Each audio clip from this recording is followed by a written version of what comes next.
that the firm now employed over 1 million people, but he was quick to add, "In the future, we will add 1 million robotic workers." If that goal is realized, it will mean, of course, that some hundreds of thousands of human workers will never get hired, a loss of jobs for the local economy. But at the level of the individual worker, it might feel like less of a loss, because the particular tasks that are being taken away are generally not cherished. In Amazon's gargantuan warehouses, for example, it's tough for workers to pick and pack customer orders if they have to do the running from one end of the building to another. So tough that journalists working there undercover have published scathing articles about the inhuman demands placed on them. So now the company uses Kiva Systems, now Amazon Robotics, robots to bring shelves to the workers, allowing humans, who still have strong advantages in spotting the specific items and packing them appropriately, to stay in one place. Does it make the job easier? Without a doubt. Does it mean Amazon needs fewer people to fulfill a given number of orders? You bet. The second era of automation followed workers to the higher ground they'd headed for when machines took the grunt work.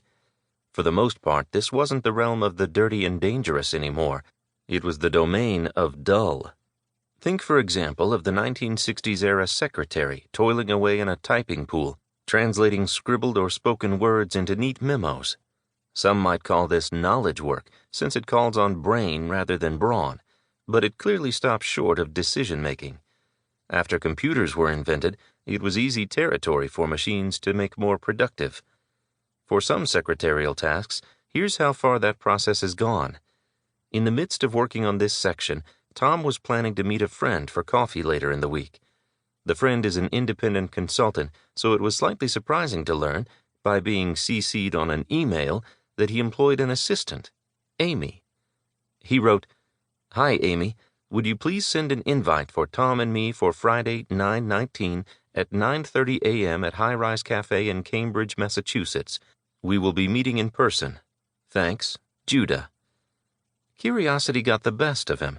Tom looked up the company and Amy's email extension, @x.ai. It turns out x.ai is a company that uses natural language processing software to interpret text and schedule meetings via email. Amy, in other words, is automated. Meanwhile, other tools such as email and voicemail, word processing, online travel sites, and internet search applications have been chipping away the rest of what used to be a secretarial job. Era 2 automation doesn't only affect office workers. It washes across the entire services-based economy that arose after massive productivity gains wiped out jobs in agriculture, then manufacturing. Many modern jobs are transactional service jobs. That is, they feature people helping customers access what they need from complex business systems. But whether the customer is buying an airline ticket, ordering a meal, or making an appointment, these transactions are so routinized that they are simple to translate into code. You might well know someone, a bank teller, an airline reservations clerk, a call center representative, who lost his or her job to the new reality of computerized systems enabling self-service.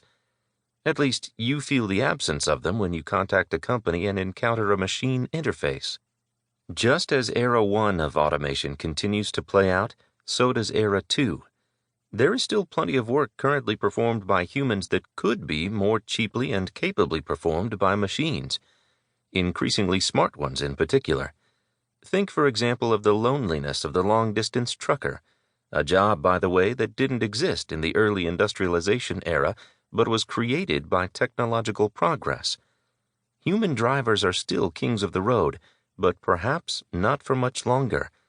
Tom recently asked a senior FedEx executive whether he thought that his company would switch anytime soon to self-driving trucks.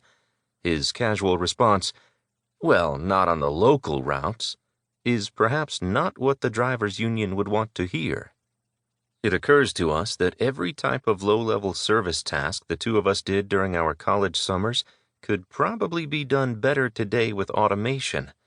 Tom's floor sweeping at a steel mill by a high-powered Roomba, for example, and Julia's retail clerking by a self-service kiosk. Even Tom's best days working at a service station might soon be surpassed by the robotic gas pumps undergoing regulatory testing now.